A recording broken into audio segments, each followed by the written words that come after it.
सभी को मेरा नमस्कार। तो प्रारंभ में मैं विनती कर लेता हूं कि मैं मराठी में नहीं बोल सकूंगा, मैं हिंदी में अपनी बात आपके सामने रखूंगा।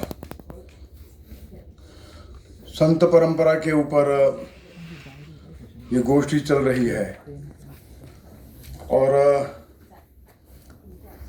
महाराष्ट्र की इसमें एक बड़ी भूमिका है।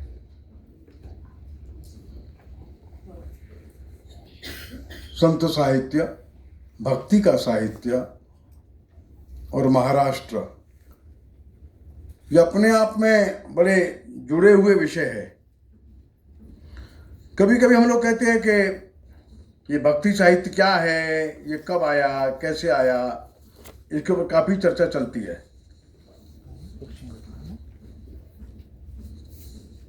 भक्ति साहित्य का महत्व क्या है और भक्ति साहित्य आया कैसे, पहले मैं इसी के ऊपर थोड़ी चर्चा करता हूं। भारत में एक महत्वपूर्ण शब्द है अध्यात्म, और भारत की अगर विशेषताओं की हम चर्चा करेंगे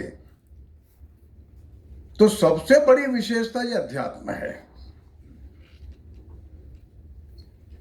बाकी बातें दुनिया में सब जगह मिल जाएगी, लेकिन जो अध्यात्म का दर्शन है ना, ये भारत में मिलता है, बाकी जगह नहीं है।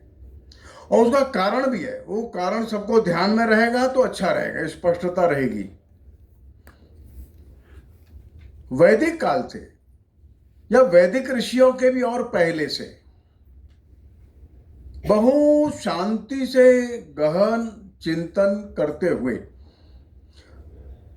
हमारे जो ऋषि लोग थे, ये केवल विद्वान नहीं थे, ये साधक भी थे। बहुत गहराई तक जाकर के साधना करने का उनका अभ्यास था।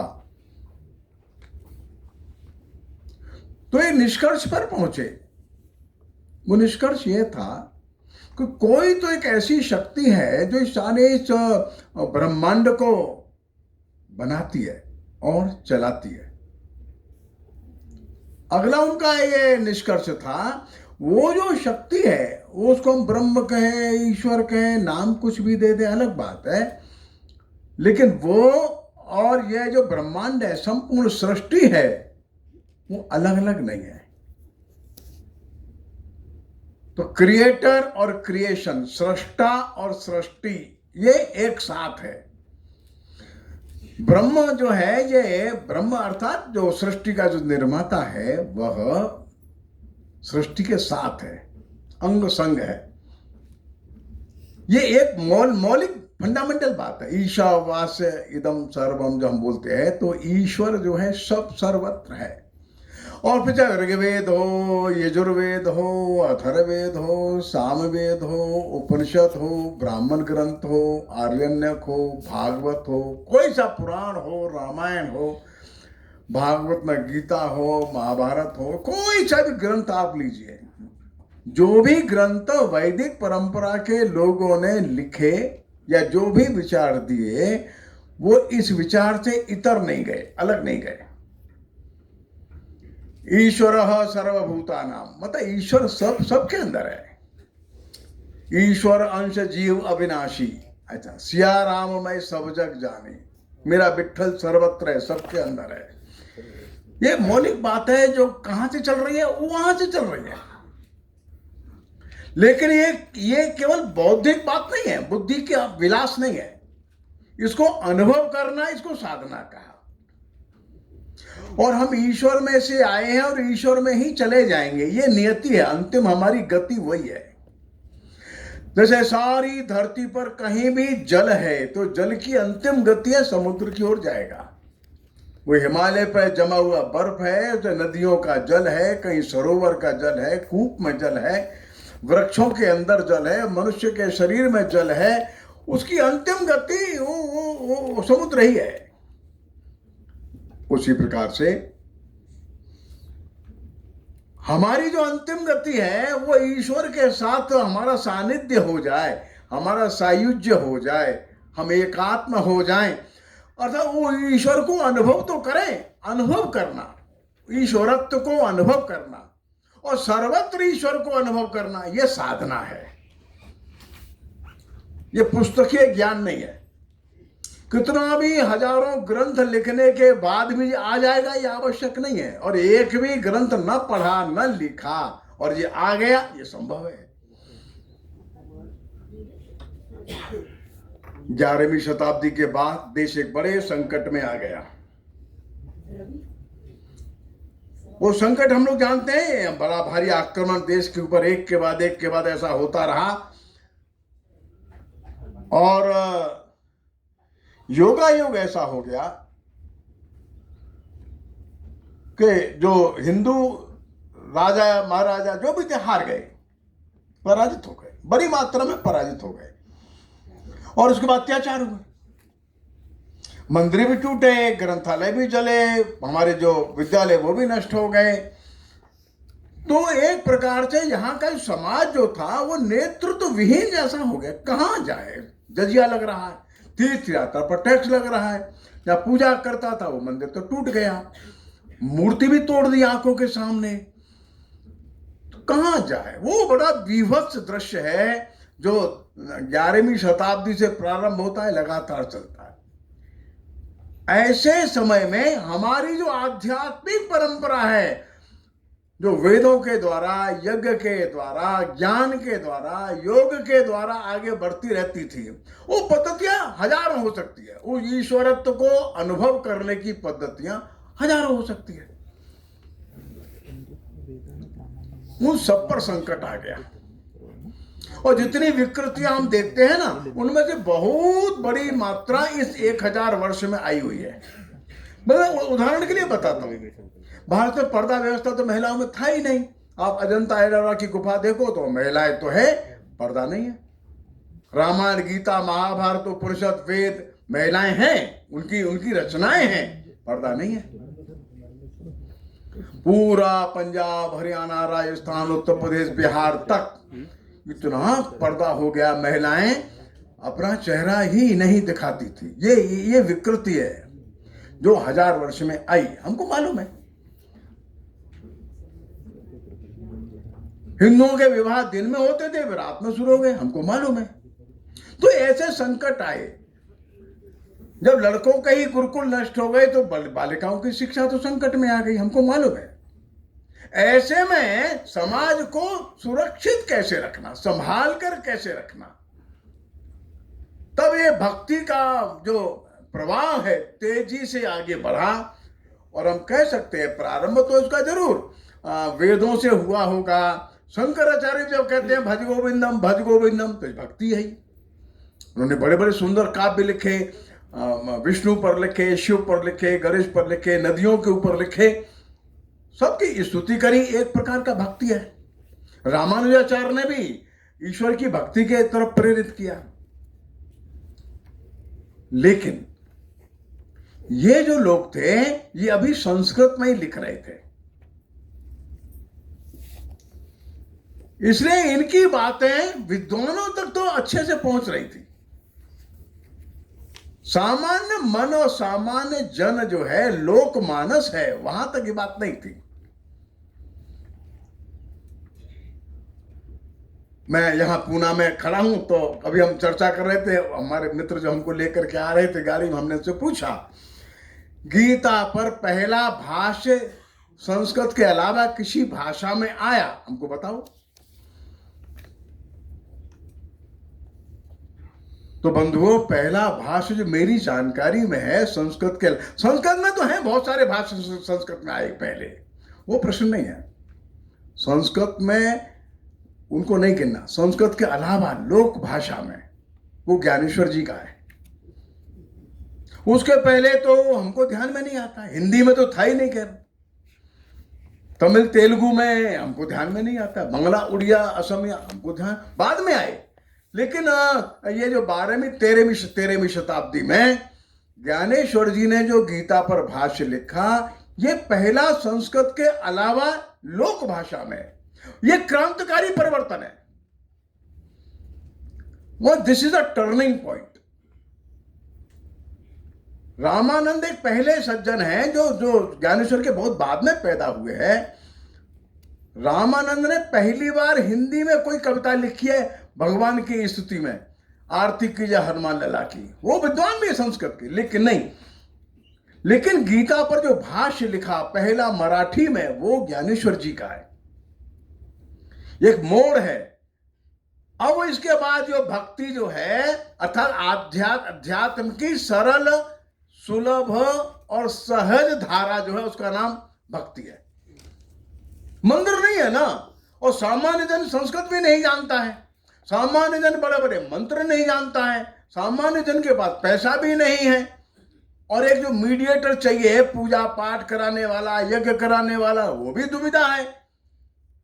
भक्ति में सरलता है, सहजता है, कोई सामान नहीं चाहिए, पैसा भी नहीं चाहिए, मंत्र भी नहीं चाहिए, अपनी लोक भाषा में बड़ी सरलता से, सहजता से, सुलभता से भक्ति आध्यात्मिक साधना की ओर ले चली। ये एकदम परिवर्तन आया है। रामानुजाचार्य के सारे शास्त्र संस्कृत में, उनके बाद मुझको ऐसा लगता है ज्ञानेश्वर जी का जो साहित्य आया, फिर नामदेव जी का साहित्य आया, उसके बाद पूरे भारत में एक जबरदस्त क्रांति आ गई। वो क्रांति अद्भुत है। और भक्ति जब कहती है कि जो ईश्वर है, ईश्वर सर्वभूतानाम, इसको भक्ति लोक भाषा में बोलती है। मेरा जो विठ्ठल है, ये सबके अंदर, जो सबका माली बोलता है, ये मेरा सब्जी है, इसमें भी विठ्ठल है। नामदेव कहता है सब जगह तो विठ्ठल है, सब जगह तो विठ्ठल है। गोरा कुम्हार कहता है मेरे तो बर्तन में भी विठ्ठल है। उसी बात को आगे चल करके नामदेव जी के बाद कबीर कहता है। जो कबीर साहब कहते हैं, वो जो मैं कपड़ा बुन रहा हूं तो जो मेरे राम जी पहनेंगे, कपड़ा भी राम है और पहनने वाला भी मेरा राम है। देखिए, दिस इज अ ट्रांसफॉर्मेशन। ये फिलॉसफी का, दर्शन का ये ट्रांसफॉर्मेशन है। बड़े बड़े विद्वानों से ये दर्शन सामान्य लोक जन और लोक मन में चला जा रहा है। भक्ति ने ये किया। भक्ति ने बड़े गूढ़ से लगने वाले दर्शन को बहुत सरल भाषा में, सरल पद्धति से सबके लिए सुलभ करा दिया। फिर जो रचनाएं प्रारंभ हुई सारे देश भर में, वो रचनाएं सब लोक भाषाओं में आई। बंधुओं, ये बड़ा क्रांतिकारी परिवर्तन था और अद्भुत परिवर्तन था, जो ज्ञानेश्वर जी से शुरू होता है। नामदेव जी इसको आगे लेकर के बढ़ते हैं। बाद में ये परंपरा देशव्यापी हो जाती है। प्रारंभ में संस्कृत में थी। वो संस्कृत वाली गांव गांव, गली मोहल्ले में नहीं गई थी। विद्वानों के मध्य तो थी, दर्शन वही था, विचार वही है, तत्व ज्ञान तो वही है, लेकिन वो तत्व ज्ञान, वो विचार, वो दर्शन नहीं जा रहा है कि तत्त्वमसि, तुम भी वही हो जो मैं हूं। ये वैदिक है, औपनिषदिक है। जो औपनिषदिक ऋषि समझाता है, वो समझाता है कि जो ईश्वर तेरे अंदर है, वही ईश्वर मेरे अंदर है। जो तेरे अंदर है वही सर्वत्र है। तत्त्वमसि, ऐसा सिद्धांत तो बहुत अच्छा है। इसी सिद्धांत को हमारे भक्तों ने, संतों ने जन जन तक पहुंचाने का दायित्व अपने हाथ में ले लिया। यह है भक्ति मूवमेंट। दुनिया को इस बात पर जब अध्ययन का अवसर मिलता है, तो बड़े से बड़ा विद्वान दुनिया का वो परेशान हो जाता है। वो उसको इसका मूल समझ में नहीं आता है। कभी वो दक्षिण के नायनमारों अलवारों को देखता है, वे शैव और वैष्णव भक्ति कर रहे हैं।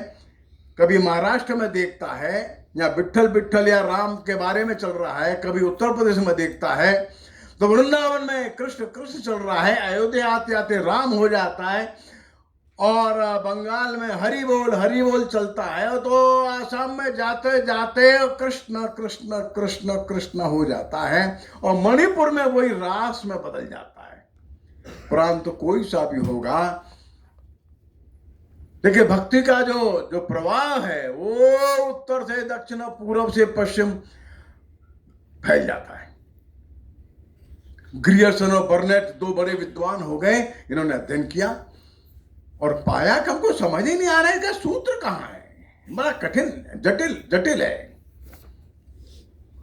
और इसलिए देखिए इस सारे भक्ति आंदोलन ने भेद नहीं माना। भक्ति का अर्थ है, भक्ति सारे अनंत विविधताओं में, अनंत भेदों में एक अभेद की सृष्टि करती है।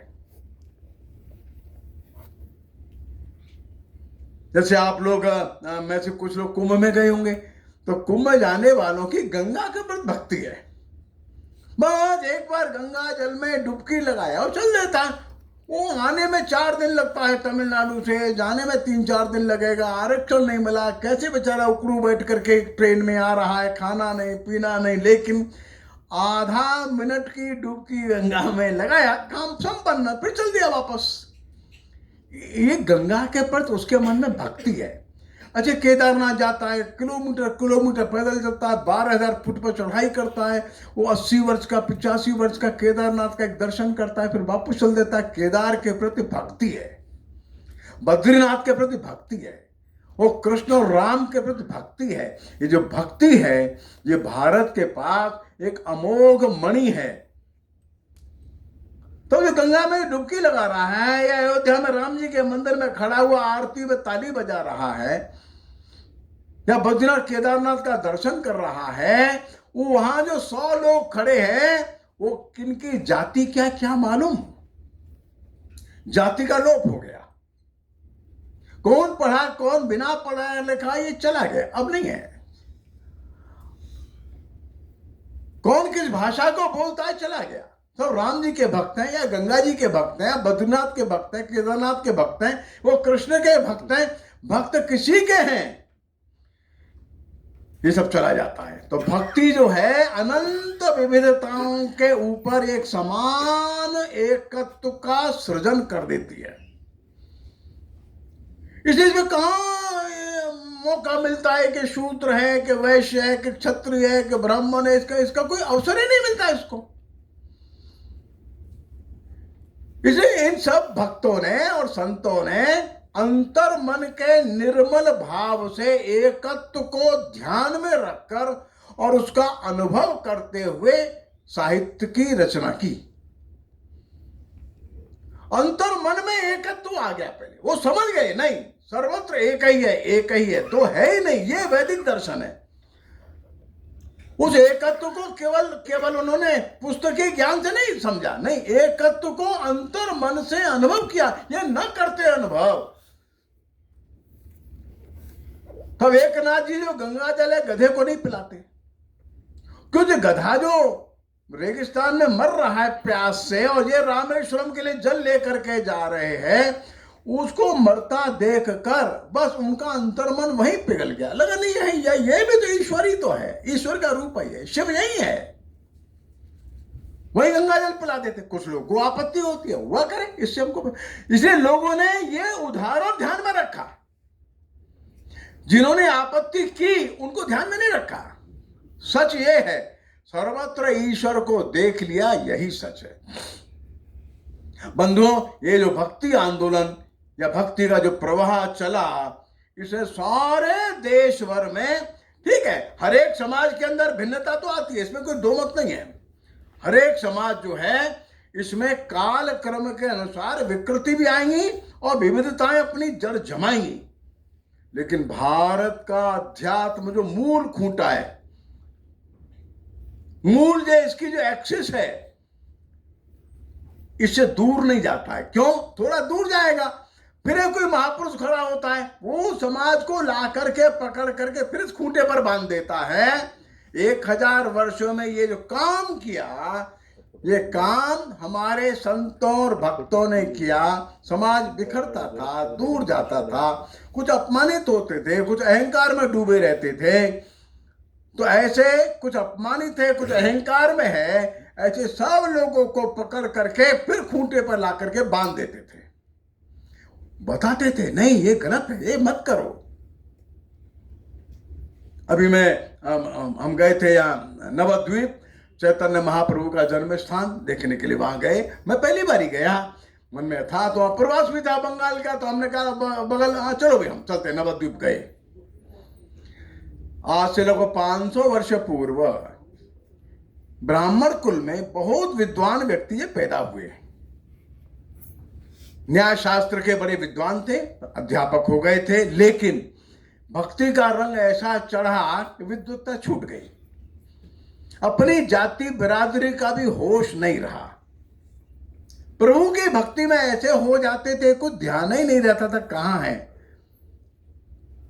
जगन्नाथ जी के मंदिर में जगन्नाथ जी का दर्शन करते करते आंख से आंसू बहने लगते थे, वहीं बैठ जाते थे। वृंदावन आ गए तो वहीं लोटपोट हो जाते थे। लोगों ने कहा अरे ये छोटी जाति का है, ये बड़ी जाति का है। नहीं नहीं नहीं नहीं नहीं नहीं नहीं नहीं, जय भजे सही बड़ो अभक्त हीन छार। जय भजे सही बड़ो, जो भगवान का भजन करता है वो छोटा नहीं होता है, वही बड़ा है। और जो जो जो अभक्त है, भजन नहीं करता, ईश्वर का नाम नहीं लेता, वो हीन है, निकृष्ट है, वो त्याज्य है। अभक्त हीन क्षार, कोई मतलब का नहीं वो।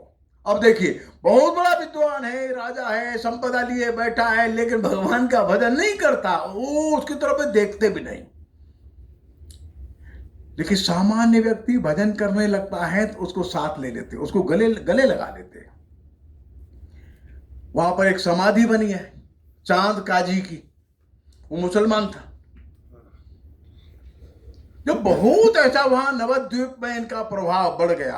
हरि बोल, रोज कीर्तन चल रहा है गली गली मोहल्ले मोहल्ले में। तो कुछ लोगों ने शिकायत किया, ये व्यक्ति तो मार ऐसा वातावरण बना रहा है। तो चांद काजी, और वहीं पठान करके नवाब था, और चांद काजी वहां का काजी था नवद्वीप का। उसने आदेश जारी किया, नहीं अब ये हरि बोल नहीं होगा कुछ भी। और जो बोलेगा उसका ये ढोल मृदंग सब तोड़ दिया जाएगा, हम जेल भेज देंगे। और कई लोगों के मृदंग तोड़ दिए उसने। बाहर से यात्रा पूरी करके चैतन्य महाप्रभु नवद्वीप आए तो लोगों ने बताया, महाराज जी यहां तो बड़ा संकट खड़ा हो गया है। अच्छा कल चलेंगे, कल भजन करेंगे। अरे जेल भेज देगा वो। अरे देखेंगे। तो 2-4 लोग बड़े हिम्मत वाले खड़े हो गए, वो मृदंग लेकर के आ गए, झांझ मजीरा लेकर के आ गए, सड़क पर बजाने लगे। तो लोग दूर से देख रहे हैं। धीरे धीरे 5, 7, 10, 15 मिनट हो गया तो उनको भी हिम्मत आ गई, वो भी आ गए। अपने घर में जो था झांझ मृदंग लेकर, ये 20-25 हो गए। बस अब चलो। तो जहां जाते वहीं ठहर जाते, वहां के लोग आ जाते। बड़ा जुलूस बन गया। ये सब चांद काजी के घर पहुंच गए। वो देखा लंबा जुलूस है, हरि बोल चल रहा है, संकीर्तन चल रहा है। तो अंदर घर में छिप गया, अंदर के कमरे में। ये और अंदर आ गए, बड़ा आंगन था, वहां आ गए। बहुत जोर जोर से हरि बोल चल रहा है, नृत्य हो रहा है। चैतन्य महाप्रभु अंदर गए, अंदर से उनको निकाल करके लेकर के आ गए। डर गया, लेकिन उनको बीच में खड़ा कर लिया। मंडल बनाए, सब लोग जोर जोर से कीर्तन कर रहे हैं। एक 5-7 मिनट तो सुनता रहा, कुछ समझ में नहीं आया क्या करूं, कहां जाऊं। एक 10 मिनट के बाद ये भी हरि बोल। और बाद में बोला, महाराज जी मेरे को तो आप अपनी मंडली में शामिल कर लीजिए। चांद काजी हरि बोल करने में बहुत एक्सपर्ट हो गए। इनकी टोली में आ गए। उनकी समाधि देखने के लिए हम गए थे। उनकी समाधि है। तो एक और ये भक्ति सत्याग्रह सिखाती है, भक्ति हिम्मत देती है, भक्ति समरसता ले आती है, इस्लाम और हिंदू का भेद मिटा देती है। आज आप देखिए सारे देश भर में कम से कम नहीं तो 500 ऐसे स्थान हैं जहां हरि बोल ही होता है। न्यूयॉर्क है, वाशिंगटन है, लंदन है, मॉस्को है। कोई बड़ा शहर दुनिया में अब ऐसा नहीं जहां हरि बोल इतना बड़ा बड़ा मंदिर बन गया, इस्कॉन वालों ने बना दिया। हमने नवद्वीप पे देखा, और चाइना के लोग, अमेरिका के लोग आए, इतना सुंदर भजन करते हैं। ये भक्ति है, बड़ा गूढ़ ज्ञान नहीं है, ऊपर से समझा नहीं, कुछ नहीं, 2 शब्द है हरि बोल, बस इतना ही है। क्योंकि अंतर मन से बोलता है, हृदय से बोलता है। ये बोलने से अगल बगल का वातावरण ऐसा आध्यात्मिक हो जाता है, भेद मिट जाता है। ये है। तो महाराष्ट्र की धरती ने और सारे देश की धरती ने बहुत बड़ी मात्रा में महिलाओं को आगे किया। महिलाएं आ गई महाराष्ट्र में, हम जानते ही है, सभी जाति वर्ग के लोग आ गए। और जो महिलाएं आई तो अक्क महादेवी है कर्नाटक की और लल्ला है कश्मीर की। यहाँ की महिलाओं के बारे में तो आप जानते ही है, खैर उसके बारे में मैं क्या बताऊं। मुक्ताबाई है, बहनाबाई है, जनाबाई है, वो आप जानते हैं, वो उसकी चर्चा मैं नहीं करता। लेकिन इन महिलाओं की स्थिति जो मैंने बताया 11वीं 12वीं शताब्दी से जो संकट में थी, वो एकदम नेतृत्व करने के लिए आ गई। वो मठों की महंती भी बन गई, वो दीक्षा भी देने लग गई। अभी हम चर्चा कर रहे थे आते समय कि जो समर्थ गुरु रामदास जी ने लगभग 1100 मठ बनाए थे, 1100, उनमें 300 मठों की प्रमुख महिलाएं थी। ये 16वीं 17वीं शताब्दी में, आज से 300 वर्ष पहले। और मुक्ताबाई तो 13वीं शताब्दी में, अभी हम चर्चा कर रहे थे।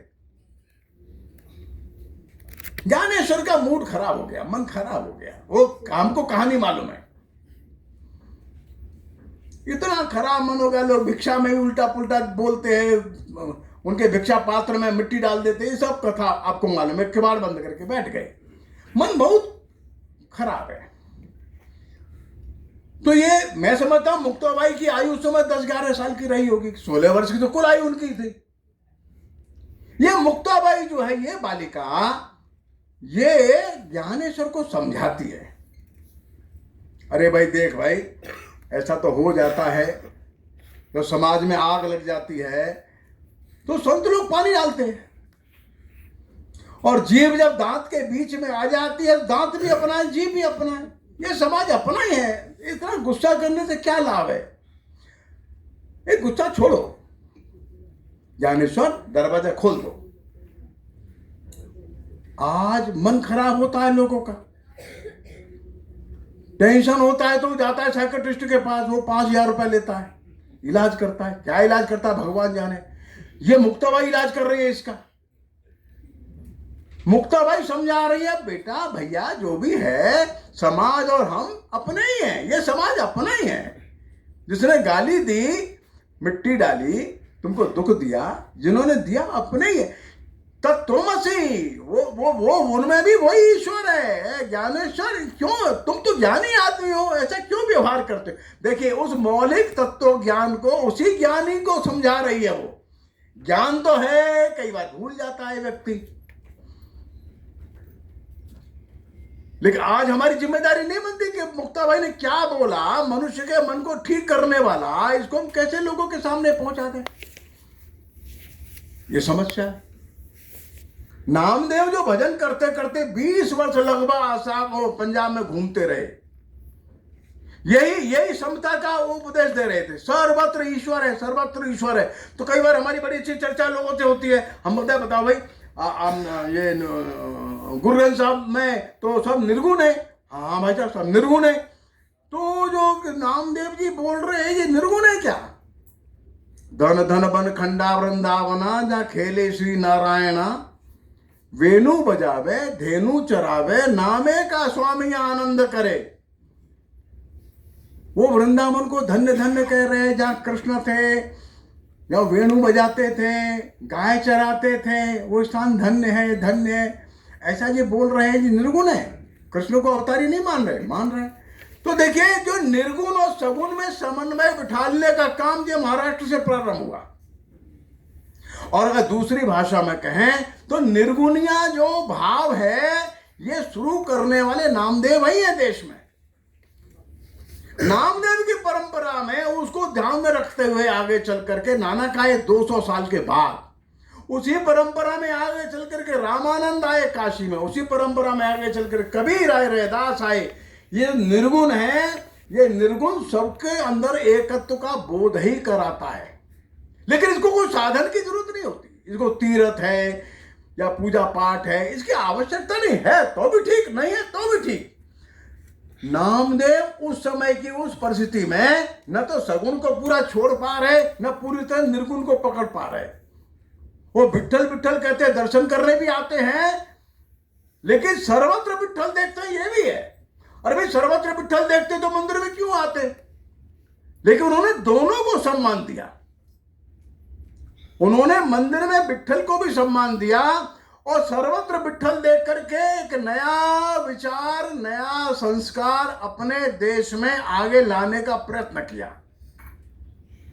जैसे ज्ञानेश्वर नाथ मत के मानने वाले, निवृत्तिनाथ परिवार नाथ मत का है। नाथ ये शैव को मानते हैं, तो शैव धारा का शिव को मानने वाला नाथ मत, और जो कृष्ण के ऊपर जो लिख रहे, ज्ञानेश्वरी लिख रहे या विट्ठल विट्ठल कर रहे, ये वैष्णव और शैव दोनों एक हाथ में, का भेद है कोई? इसलिए हम कहते हैं एकत्व की दृष्टि जो भक्तों के पास है, संतों के पास है, ये समस्त भेद भावों को समाप्त करने का सामर्थ्य रखती है। तो कई बार लोग पूछे इस भक्ति आंदोलन की आज क्या प्रासंगिकता है? भक्ति ही है जो सरल है, भक्ति ही है जो सर्वजन सुलभ है, भक्ति ही है जिसमें किसी मीडिएटर की जरूरत नहीं है। हम और हमारा परमात्मा एक है, बीच वाली की आवश्यकता नहीं है। भक्ति है जो किसी प्रकार के साधन की डिमांड ही नहीं करती, ना ग्रंथ चाहिए, ना फूल चाहिए, ना माला चाहिए, ना मंत्र चाहिए, मूर्ति भी नहीं चाहिए, मंदिर भी नहीं चाहिए। और से जो भक्ति आंदोलन में संत लोग खड़े हुए सारे देश भर में, उन्होंने कहीं भी किसी भवन की आवश्यकता ही अनुभव नहीं करी। जहां 20 लोग बैठ गए, बस वहीं भजन शुरू कर दिया। तो उस कठिन परिस्थिति में संतों ने सारे देश भर में भक्ति का आंदोलन आगे चलाया। उस भक्ति के आंदोलन में उन्होंने साधनों की आवश्यकता नहीं रखी सामने, और उस भजन में उनको ऐसा आनंद आने लगा कि अनिर्वचनीय सुख जिसको बोलते हैं, जिसको वर्णन नहीं कर सकते, ऐसा सुख उनको प्राप्त होने लगा। और ये भक्ति का आंदोलन कश्मीर से लेकर के और कन्याकुमारी तक फैल गया। गुरु नानक देव जी ने प्रारंभ किया, उसकी पृष्ठभूमि और पार्श्वभूमि नामदेव बना चुके थे, और जो आगे अंतिम दशम गुरु हमारे आगे गुरु गोविंद सिंह, उन्होंने उसको अंतिम रूप दिया।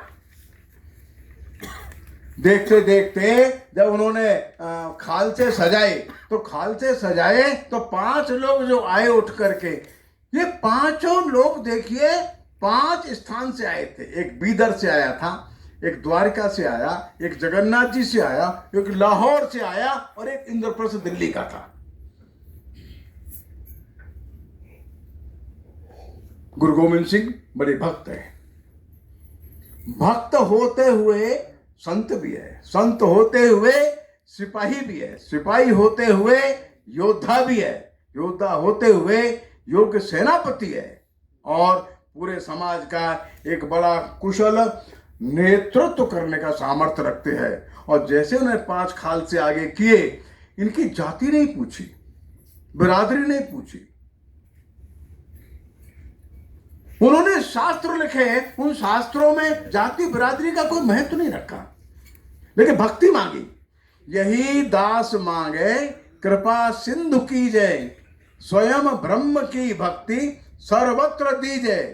अगम शूरवीरा उठे सिंह जोधा, पकड़ तुरक गण को करे वे निरोधा। सकल जगत में खालसा पंथ गाजे, जगह धर्म हिंदू सकल भंड भाजे। क्या कह रहे? यही दास मांगे कृपा सिंधु कीजे, स्वयं ब्रह्म की भक्ति सर्वत्र दीजे। सब उस ब्रह्म के प्रति भक्तिवान हो जाए, हे भगवान यही मेरे को दे दो, बस यही दे दो। तो भक्ति का जो मूल स्रोत है, ये एकत्व की दृष्टि है, एकत्व की दृष्टि। इस एकत्व की दृष्टि ने सारे भेद समाप्त कर दिए। वो जो गुरु गोविंद सिंह मांग रहे हैं, यही मांग रहे हैं सबके अंदर, मेरे अंदर नहीं, अकेले के अंदर। ब्रह्म की भक्ति सर्वत्र दी जाए, ये सब भक्तिवान हो जाएं। भक्तिवान होते ही कौन राजपूत है, कौन जाट है, कौन रसोईया है, कौन क्या है, सब भूल जाएंगे, और भूल गए। इस भक्ति ने खालसे खड़े किए, इस भक्ति ने पूरा सिख पंथ सिख मत खड़ा कर दिया। और इस प्रकार से हम देखते हैं कि जो जो भक्ति का पूरा काल प्रारंभ हुआ तो पूरे काल में सर्वत्र जो है एकत्व का ही दर्शन होने लगा। शंकरदेव जब खड़े हुए आसाम में तो शंकरदेव ने कहा भाई देखो, कुक्कर चांडाल गर्धप इन सब में आत्मा एक ही है। कुक्कर चांडाल गर्धवरो आत्मा राम। और इसलिए सबके अंदर जो ईश्वरीय तत्व है इसको प्रणाम करो।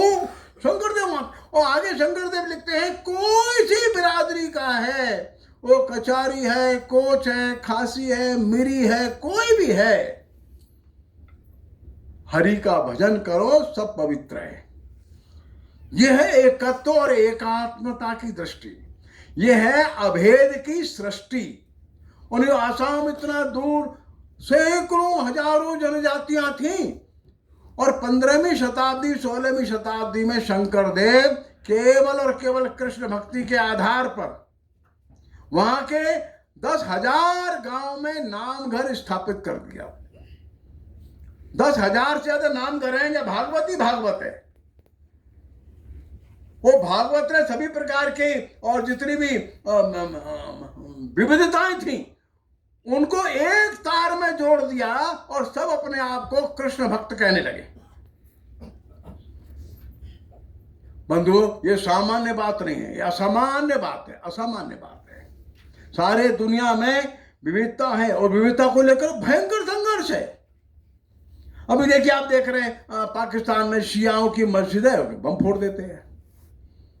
कौन फोड़ते हैं? वो सुन्नी लोग हैं। मौका पड़ता है शिया सुन्नी को मारता है।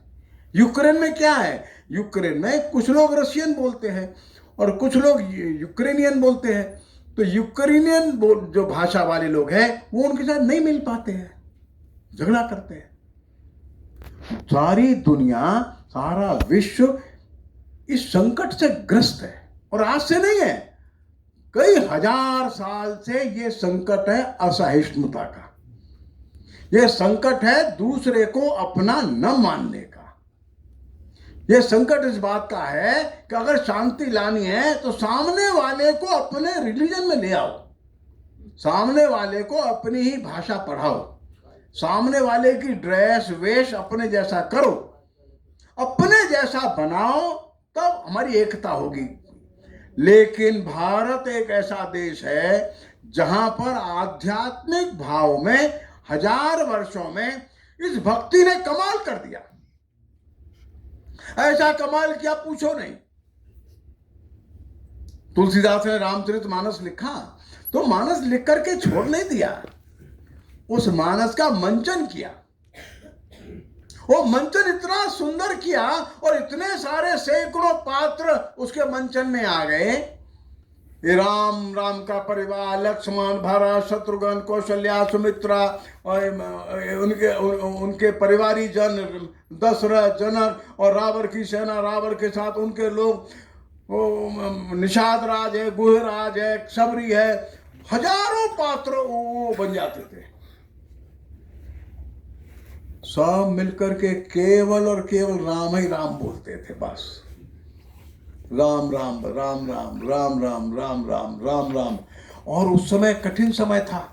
वो कठिन समय होने के कारण से तुलसीदास को लगता था इस कठिन समय में यदि हम लोग थोड़ा हिम्मत करें तो राम का आदर्श जो संघर्ष का है, राम का आदर्श जो है, जो जो जो राक्षसों पर विजय पाने का है, वो भाव जगाना है। तो बाबा तुलसीदास ने कहीं पर भी ये नहीं कहा कि भगवान राम, ना, राजा राम राजा राम राजा राम राजा राम, क्योंकि समाज में शक्ति की पूजा करनी थी, भक्ति शक्ति के रूप में खड़ी करनी थी।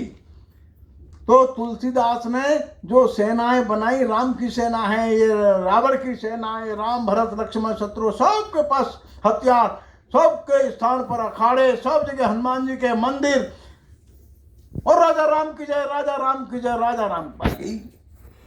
पूरे बिहार, उत्तर प्रदेश, राजस्थान, मध्य प्रदेश, हम पूरे उत्तर भारत में राम, शस्त्रधारी राम, वो समय की मांग। बंधुओं, वही स्थिति खड़ी हुई महाराष्ट्र में। तो समर्थ गुरु रामदास ने भी राम जी को लिया और उन्होंने भी हनुमान जी के मंदिर, उन्होंने भी अखाड़े बनवा दिए। राम के बाद भक्ति का आवाज है पक्का, इसमें कोई दो मत नहीं है। लेकिन इन्होंने 1000 से ज्यादा अखाड़े बनाए। अभी हम चर्चा कर रहे थे, उसमें दक्षिण में तंजावुर में भी अखाड़ा था और कश्मीर में भी उनका अखाड़ा था। युवकों को अच्छा शक्ति की साधना कराओ और थोड़ा सा शस्त्र चलाना सीखें, और जैसे ही आह्वान आवेगा शिवाजी महाराज का तो तुरंत दौड़ करके जाओ। पूरे देश भर में नेटवर्क समर्थ गुरु रामदास इधर फैला रहे थे और बाबा तुलसीदास उधर फैला रहे थे। गांव गांव रामलीला और अखाड़ा तुलसीदास ने भी, और इधर समर्थ गुरु रामदास ने भी गांव गांव अखाड़े और हनुमान जी का मंदिर और मूर्ति। बस एक ही बात, जब कभी मौका पड़े दौड़ करके आ जाओ, शिवाजी की सेना में शामिल हो जाओ और किसी भी प्रकार से अपने को बचाओ, राज स्थापित कर लो। अब लोग कह सकते हैं इस अखाड़े में सब लोग थे, कोई जाति बिरादरी का भेद नहीं था, न तुलसी के अखाड़े में, न तुलसी की रामलीला में, और न समर्थ गुरु रामदास के अखाड़े में। अब भक्ति कैसे शक्ति को एकत्रित करके ले आती है और एकत्व की सृष्टि करती है। ये जो शिवाजी महाराज की सेना है, इसमें सब लोग हैं, और उसके पीछे तुकाराम जी के भक्त भी हैं, समर्थ रामदास जी के भक्त भी हैं, और उन्हें भाव जगाया। एक बड़ा सुंदर सा उनका वाक्य है जो समर्थ रामदास ने लिखा है, देखो इस समय संघर्ष के लिए तैयार हो जाओ। क्यों? कि आवश्यकता है। भगवान को, अपने देवता को अपने सिर पर रख लो, चारों ओर से हल्ला बोल दो और अपना शासन, अपना राज स्थापित करके मानो। देव मस्तकी धरावा, अवगा हलकल्लोल करावा, मुल्क बढ़वा के बुढ़वावा, धर्म स्थापने साठी। स्थापना धर्म की ही होनी है, लेकिन अब संघर्ष के लिए धर्मकारिता मरावे, मारो नहीं अवघ्यासी मारावे, मारता मारता घ्यावे, राज्य आप ले। देखिए, ये संत है, ये भक्त है, पूजा करते, साधना करते, लेकिन आवश्यकता है मरने की और मारने की, और इसलिए राज्य आप ले, राज्य का स्थापना अपने आप करो, खड़े हो जाओ। ये जो भक्ति है एकता भी ला रही है, समरसता भी ला रही है, लेकिन ये भक्ति जरूरत पड़ने पर जो ज्ञान है वो भी दे रही है। केवल हमेशा भजन कीर्तन नहीं। ये जो मंदिर तोड़ने वाले लोग हैं ये कुत्ते हैं, देवद्रोही तुतके कुत्ते ही, मारो नहीं घाला में परते, देवदास पावती फत्ते, इधरती संशयो नहीं। बहुत स्पष्ट कह दिया, कोई लाग लपेट नहीं है। ये मंदिर देवद्रोही तुतके कुत्ते, जिन्होंने ये मंदिर तोड़े हैं, ये सब कुत्ते हैं। मारो नहीं घाला भी पड़ते, देवदास पावती फत्ते, जो देव के दास है उनकी विजय पक्की है। इधर थी संशयो नहीं, इसमें कोई संशय नहीं। ये कौन बोल रहे हैं भाई? ये समर्थ रामदास ही बोल रहे हैं। और जो बताया तंजावुर के आश्रम में जब यहाँ शिवाजी महाराज के पुत्र संभाजी की हत्या कर दी गई, तो राजा राम कहाँ गए? वो गए तंजावुर के समर्थ रामदास के मठ में। 20 साल वहीं लोगों ने अपनी टीम रखी, और जो पूना में जो केंद्र था वो तंजावुर बन गया। कहाँ बन गया? समर्थ रामदास जी के मठ में। लड़ाई जारी रही, जैसे मौका पड़ा फिर आगे आ गए और दिल्ली तक लड़ते हुए चले गए। ये जो है, जो भक्ति जो सर्वत्र राम देख रही थी, वही भक्ति आवश्यकता पड़ने पर सेना लेकर के खड़ी हो गई। और महाराष्ट्र के संतों ने सारे देश में जो भ्रमण किया, तो समर्थ रामदास गए, नामदेव गए, कुछ समय के लिए ज्ञानेश्वर भी बाहर गए थे, तुकाराम भी बाहर गए। इन लोगों ने हिंदी में भी साहित्य लिखा। कुछ समर्थ रामदास जी के मन में पूरा देश था, नामदेव जी पंजाब क्यों गए? उनके मन में पंजाब सबसे कठिन जगह थी उस समय, पंजाब सबसे बड़ा संकट झेल रहा था। तो नामदेव जी ने वहां पर गए तो हिंदी भाषा में साहित्य लिखा। समर्थु रामदास जी ने हिंदी में साहित्य लिखा। समर्थु रामदास लिखते हैं, जित देखो वो तो राम ही रामा, जित देखो वो तो पूरन कामा, तृण तरुवर सातो सागर, जित देखो वो तो मोहन नागर। हिंदी है कि नहीं है? लिखा समर्थु रामदास ने। जल थल काष्ठ पशाण आकाशा, चंद्र सूरज नच तेज प्रकाशा, मोरे मन मानस राम भजोरे, रामदास प्रभु ऐसा करो रे। एक और समर्थु रामदास पूरा मराठी में भी लिखते हैं, और आवश्यकता पड़ने पर जो देश में बाहर जाते तो हिंदी में भी लिखते हैं। बंधुओं, इस पर शोध होनी चाहिए कि महाराष्ट्र के संतों ने किस प्रकार सारे देश में इस भक्ति के एकत्व के आंदोलन को दूर तक फैलाने में कोशिश की। इस पर काम अभी बहुत होना शेष है। गुरु ग्रंथ साहब जो हैं आए हैं और सिख परंपरा प्रारंभ हुई, गुरु नानक देव जी ने जिसको आगे बढ़ाया, उसका बीजारोपण तो नामदेव करके आए हैं। भक्त लोग मिलकर के शक्ति का संचय करें, मिलके मोर्चा ले, अखाड़े बनावे, लड़कों को नौजवानों को युद्ध करना सिखावे, इसकी आधारशिला तो समर्थु रामदास रख रहे हैं। आवश्यकता पड़ने पर दूसरी भाषा में भी लिख रहे हैं, और उस समय के आक्रमणकारी लोगों के खिलाफ इस भक्ति ने मंच दिया। उन लोगों को भी मंच दिया जो समाज में तिरस्कृत हो गए थे, उनको नेतृत्व भी दिया, और आवश्यकता पड़ने पर उनको वाणी दी। वे अपने अपने गली मोहल्ले गांव में नेतृत्व करते हुए बैठ गए, और देश में इतना बड़ा विशाल नेतृत्व हर जाति हर वर्ग में से आ गया। अब रैदास तो जूता बनाते, लेकिन वो बोलते मैं तो राम जी के लिए बना रहा हूं। राम जी भी जूता है और पहनने वाला भी जूता है, दर्शन वही है। और इसलिए हर जाति वर्ग में, कोई गोरा कुम्हार है, कोई सवता माली है, रैदास जूते बनाते, कबीर कपड़ा बुनते हैं, दादू जो है वो धुनिया है, रुई धुलने का काम करते हैं। तो जो श्रमजीवी जातियां थी, श्रमजीवी वर्ग था, वो इस भक्ति के कारण से ऊपर आ गया, नेतृत्व करने लगा, समाज में उसकी प्रतिष्ठा हो गई। जिनको लगता था हम अकेले कहां जाएं कैसे जाएं, उनको एक बड़ा नेतृत्व मिल गया। इसलिए अध्ययन होना चाहिए, शोध कार्य, कि हमारे इस धार्मिक आध्यात्मिक और भक्ति साहित्य के नेतृत्व करने वाले लोगों ने देश की स्वतंत्रता में कैसा योगदान दिया, उस समय कैसा नेतृत्व दिया। जिनको वाणी नहीं उनको वाणी कैसे दी, जिनका सामर्थ्य नहीं था उनको सामर्थ्य कैसे दिया, हिम्मत कैसे दी, स्वाभिमान कैसे जगाया। और इस प्रकार से तथाकथित जो वंचित वर्ग था वो स्वाभिमानी वर्ग में बदल गया। वैदिक दर्शन को लोक भाषा में लेकर के कैसे जन जन तक पहुंचा दिया। अतिथि देवो भव ये संस्कृत में है, आचार्य देवो भव संस्कृत में, लेकिन संतों की सब वाणी में यही मिलेगा। सत्य पर चलो, सत्य पर चलो, निष्ठावान बनो, प्रामाणिकता से रोजी रोटी कमाओ, हर एक संत की वाणी में ये मिलेगा।